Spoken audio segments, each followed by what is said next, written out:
Cambridge IELTS 5 by University of Cambridge ESOL Examinations. Published by Cambridge University Press. This recording is copyright. CD 2. Test 3. You will hear a number of different recordings and you'll have to answer questions on what you hear. There will be time for you to read the instructions and questions, and you'll have a chance to check your work. All the recordings will be played once only. The test is in 4 sections. At the end of the test, you will be given 10 minutes to transfer your answers to an answer sheet. Now turn to Section 1. Section 1. You will hear a conversation between a customer and a salesman at a car showroom. First, you have some time to look at questions 1 to 4.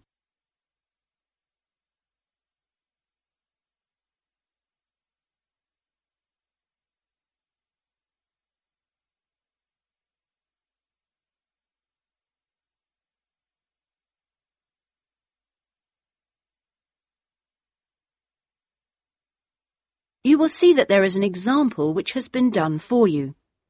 On this occasion only, the conversation relating to this will be played first.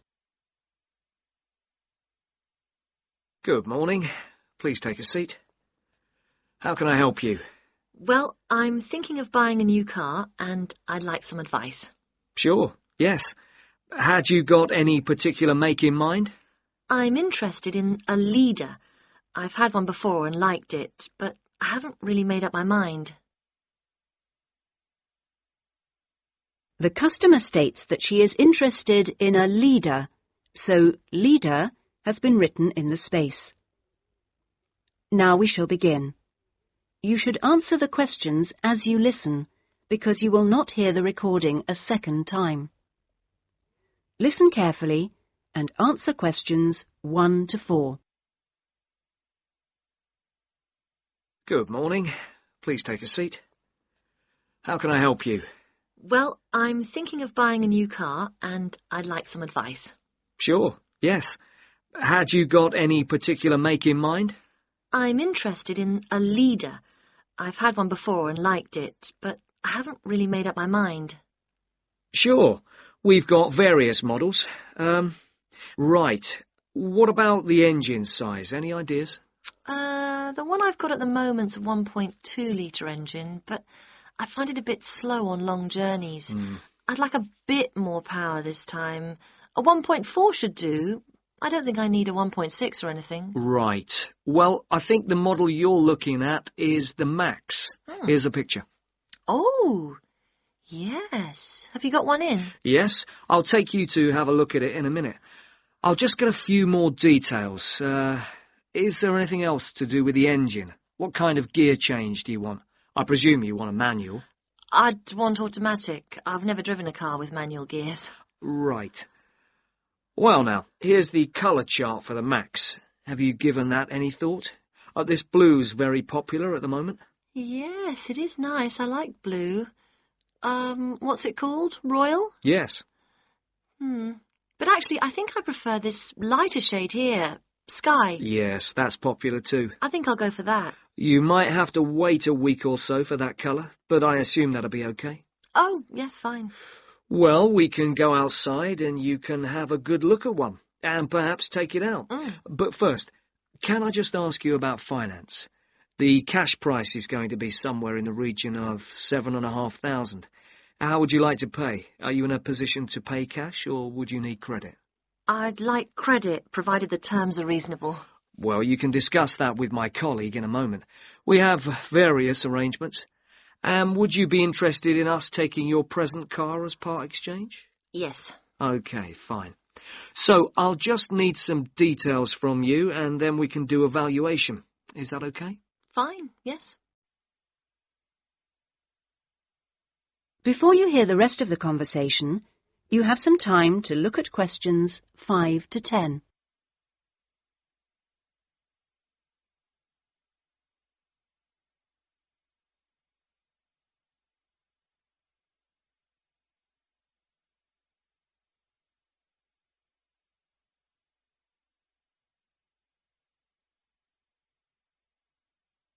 Now listen and answer questions 5 to 10. Could I have your full name? Wendy Harries. That's Harries. And is that Mrs., Miss, Ms? It's Doctor, actually. Oh, right. And your address? 20 Green Banks. Is that green spelled as in the colour? Yes, that's right. OK. Alton. Is that Olton? Not quite. It begins with an A, not an O. Oh, yes, that's in Hampshire, isn't it? That's right. And do you know your postcode? Yes, it's GU8 9EW. Do you have a daytime phone number? Well, I work at the hospital, but it's a bit difficult to get hold of me. I can give you a number just for messages, and then I'll get back to you when I can. Is that okay? That's fine. It's 0798 257 643. Fine. And about the car you have now, what make is it? It's a Conti. Do you know the year or the model name? I think it's 1996, and it's called a Lion, like the animal. Then it must be 1994, because they brought out the Fox after that. Oh, right, yes. Mileage, roughly? I'm not sure. I know it's less than 70,000. OK. What colour is it? It's grey, metallic grey. Right. And one last thing. What sort of condition would you say it's in? I'd probably describe it as reasonable. Do you need to see it? It's parked outside. Not at the moment, no. Perhaps you could call in one day next week. That is the end of section 1. You now have half a minute to check your answers.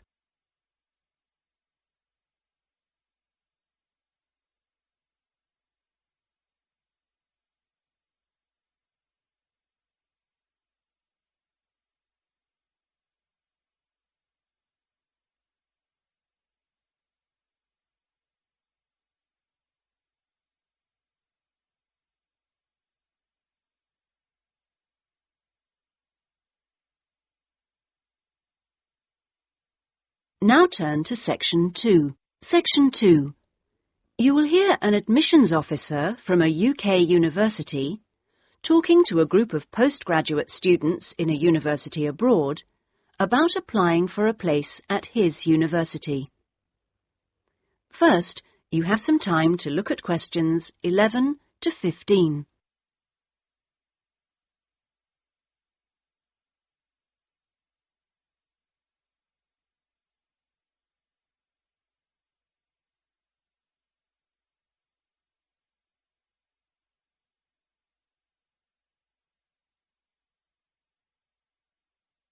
Now listen carefully and answer questions 11 to 15. As I said earlier, there is, I think, at Rexford an excellent combination of physical and geographical advantages, as well as having a rural setting and still being close to central London. Something that will certainly be of interest to you is that Rexford is just 35 minutes from London Airport. At Rexford, we have a strong research capability. We came 7th out of 101 universities in last year's research assessment, carried out by a government body, and did particularly well in your particular subjects, engineering and science.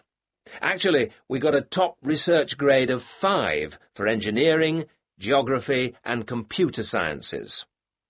One further point, and I know from talking to you individually that a number of you may be looking for some experience in industry after the course, is that all our science and engineering research departments have unusually close relationships with industry in the area.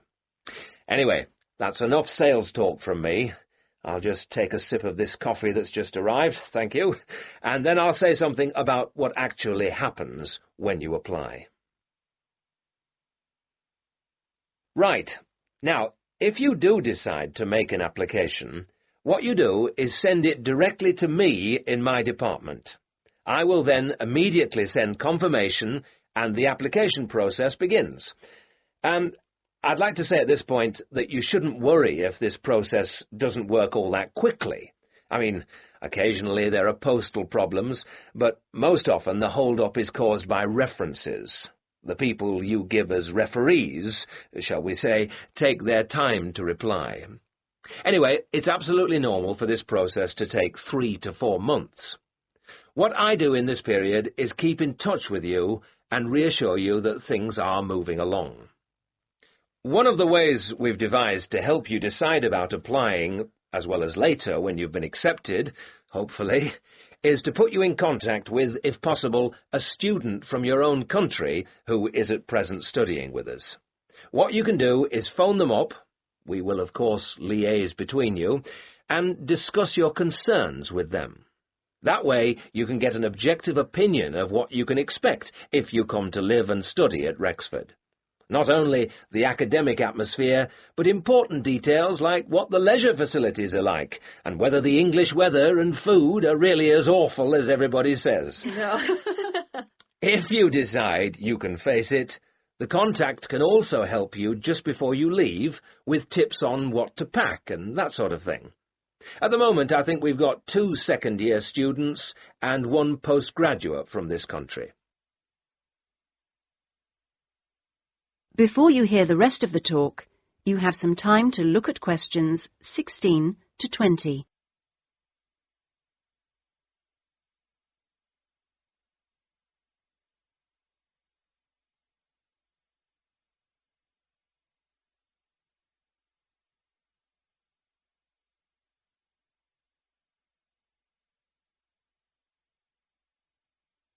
Now listen and answer questions 16 to 20. Now, to move on to the other concerns you expressed earlier. At a UK university, as I'm sure you know, you will be in an environment where independent learning is the norm, which takes most students a while to adjust to, and at a time when you will be separated from your normal surroundings, and in most cases, your family. This can be a difficult time. But remember that something like 25% of our student body are international students like yourselves, and that there are several organisations in the university and city whose main purpose is to offer help and ensure that your time with us is enjoyable and useful. 1 or 2 of you touched on the subject of accommodation earlier, so I'll just add a few points. It is the university's policy to give priority in the allocation of residence places to 3 categories, and those are visiting students, exchange students, and new postgraduate students. However, demand exceeds supply, so there is still a need to put your name down early for campus accommodation, particularly if your family is accompanying you. This means that the earlier you decide whether you want to study with us, and so get the procedure moving, the better it will be for everybody. Yes? What if you would prefer to live outside the university? If you're planning to live off campus, you've got to sort things out even earlier. As with everything in short supply, the good accommodation gets snapped up months before the beginning of term. In other words, if you're starting in October, you need to be thinking about it in June, or at the very latest July. So you do need to think very carefully about what you need, how much you can afford to pay well in advance. What you can't do is leave it until a few days before the start of term. The agencies in town are pretty good. It's just a matter of contacting them in good time. Of course, we have a full-time accommodation officer available to help all students. She'll get in touch with you when you're accepted. She's got plenty of contacts in the town and will deal with the agencies on your behalf. 1 or 2 of you asked me earlier about your level of spoken English. Obviously, most of you have already achieved a lot. I wish I could speak your language half as well.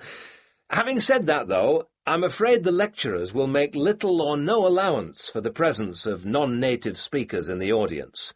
So anything you can do to improve your spoken English, even beyond the pretty high levels most of you have already reached, will help make your stay with us that bit more fun for you. Some extra practice before you arrive is worth more than, For example, private lessons afterwards when you won't really have time. Oh, and one last thing before I invite further questions. It's very important that you always... That is the end of section 2.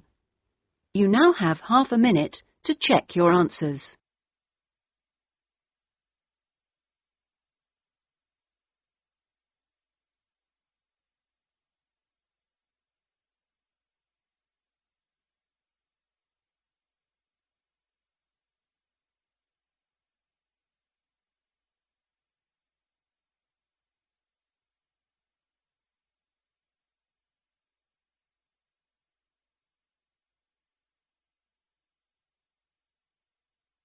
Now turn to section 3. Section 3.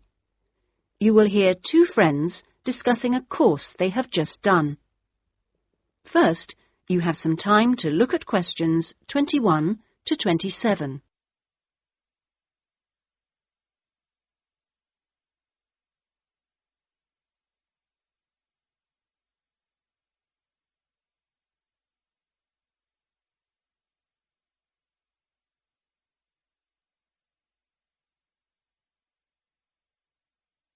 Now listen carefully and answer questions 21 to 27.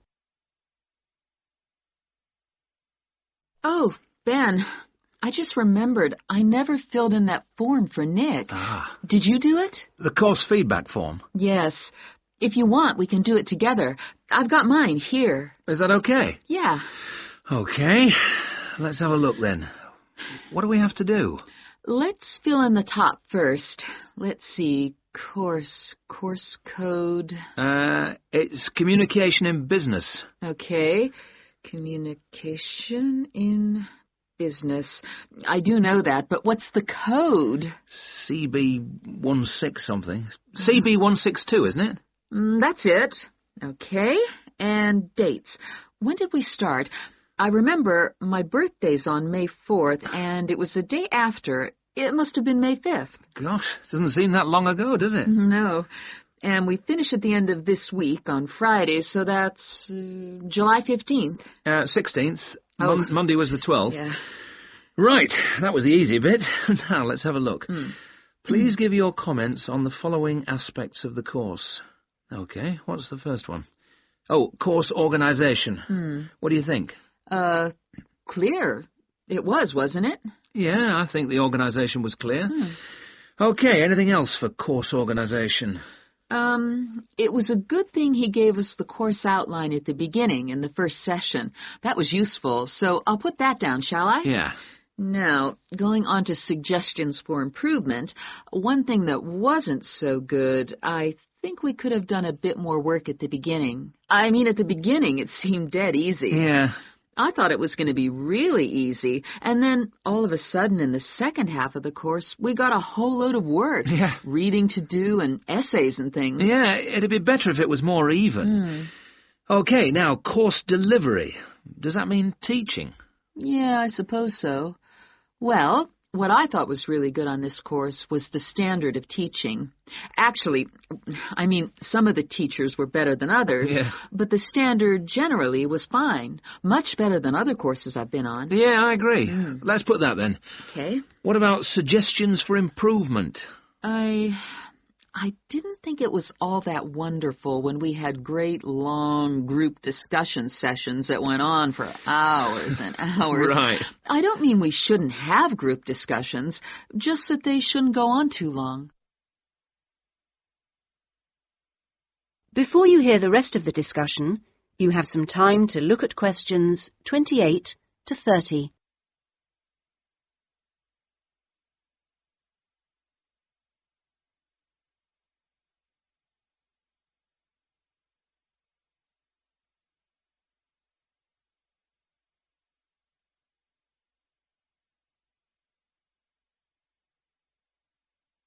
Now listen and answer questions 28 to 30. Now, on to materials and equipment. Oh, now, what was good about some sessions was the handouts. Yes, I thought all the handouts were good, actually, and some were great, with website addresses and everything. One problem, though, with materials was the key texts. Yes, there just weren't enough copies on reserve in the library. And if you can't get the key texts before the session, how are you supposed to do the reading? Yeah. And not enough computers. You have to wait ages to get one. Okay, testing and evaluation. Well, I don't know. It's hard to say until we've got our written assignments back. Oh, don't talk about it. I only got mine in yesterday. It was a real struggle. Oh, I hate to think what mark I'll get. Yeah, but at least we've done the oral presentation. I thought that was good, the way I got my feedback really quickly. Yes, it was. And I liked the way we knew what would be evaluated on. We knew the criteria, so we knew we had to think about clarity, organization, and so on. Yeah, but I'm not so sure about the written work. One thing, I think, is that there's just too much. It's really stressful. Oh, yes, I'd agree. And I don't see why they can't let us know the criteria they use for marking. The written assignments, but he told us. No, for the final exams. Oh. What are they looking for? What are the criteria? What makes a pass or a fail? Yeah, I never thought of that. It'd be really useful. Okay, any other comments? I thought student support was excellent. Yeah, me too. Okay, excellent. Other comments? No, I can't think of anything else. Nor me. Okay, so that's done. Thanks, Ben. No, thank you. That is the end of section 3. You now have half a minute to check your answers.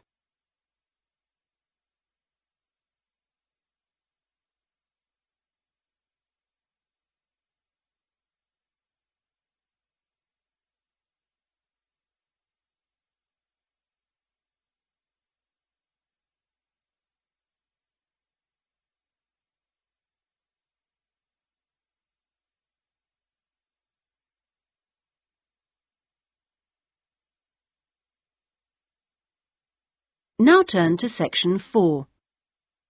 Section 4. You will hear a student giving a presentation about a project on household waste recycling. First, you have some time to look at questions 31 to 40.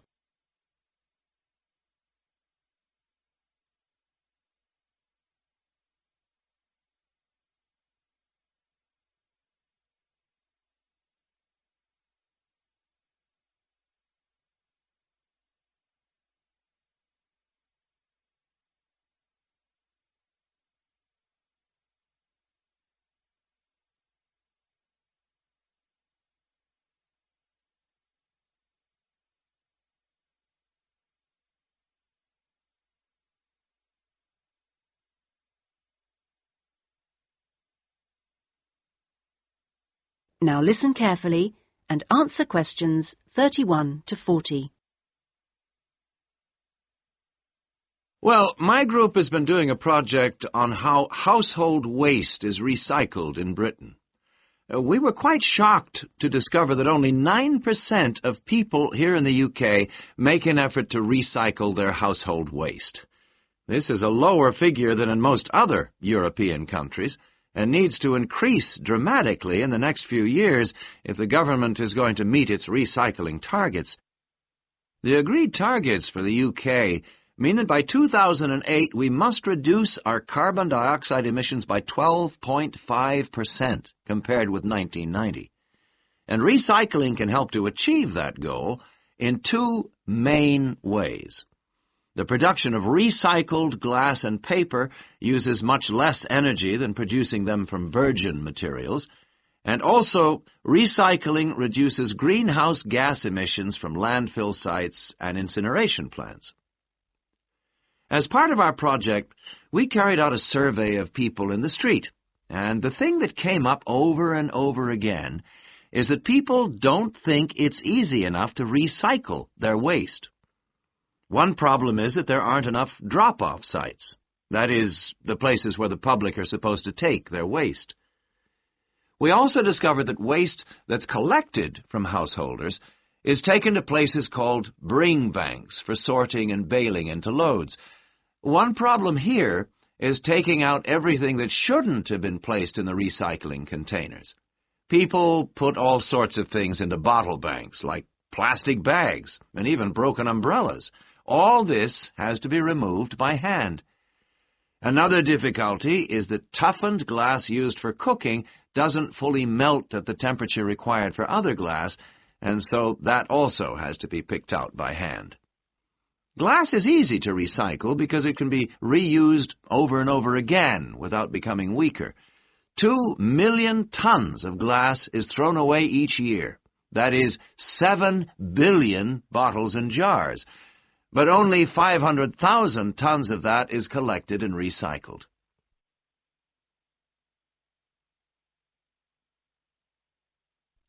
Oddly enough, half the glass that's collected is green, and a lot of that is imported, so more green glass is recycled than the UK needs. As a result, new uses are being developed for recycled glass, particularly green glass. For example, in fiberglass manufacture and water filtration. A company called CLF Aggregates makes a product for roads, and 30% of the material is crushed glass. For recycling paper, Britain comes second in Europe with 40%, behind Germany's amazing 70%. When recycling started, there were quality problems, so it was difficult to use recycled paper in office printers, but these problems have now been solved. And Martin's, based in South London, produces a range of office stationery which is 100% recycled, costs the same as normal paper, and is of equally high quality. But this high quality comes at a cost in terms of the waste produced during the process. Over a third of the waste paper that comes in can't be used in the recycled paper, leaving the question of what to do with it. One firm, PaperSave, currently sells this to farmers as a soil conditioner, though this practice will soon be banned because of transport costs and the smell, and the company is looking into the possibility of alternative uses. Plastic causes problems because there are so many different types of plastic in use today, and each one has to be dealt with differently. Packrite recycles all sorts of things, from bottles to car bumpers, and one of its most successful activities is recycling plastic bottles to make containers which are used all over the country to collect waste. The Save a Cup scheme was set up by the vending and plastics industries to recycle as many as possible of the 3.5 billion polystyrene cups used each year. At the moment, 500 million polycups are collected, processed, and sold on to other businesses such as Waterford, which turns the cups into pencils, and Johnson & Jones, a Welsh-based firm, which has developed a wide variety of items, including business cards. Well, to sum up, there seems to be plenty of research going on into how to reuse materials. But the biggest problem is getting people to think about recycling instead of throwing things away. At least doing the research made us much more careful. That is the end of section 4. You now have half a minute to check your answers.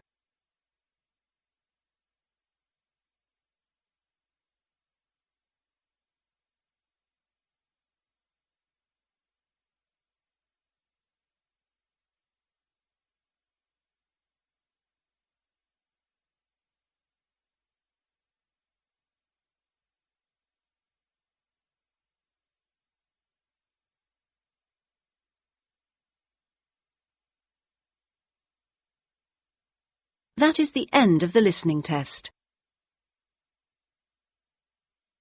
In the IELTS test, you would now have 10 minutes to transfer your answers to the listening answer sheet.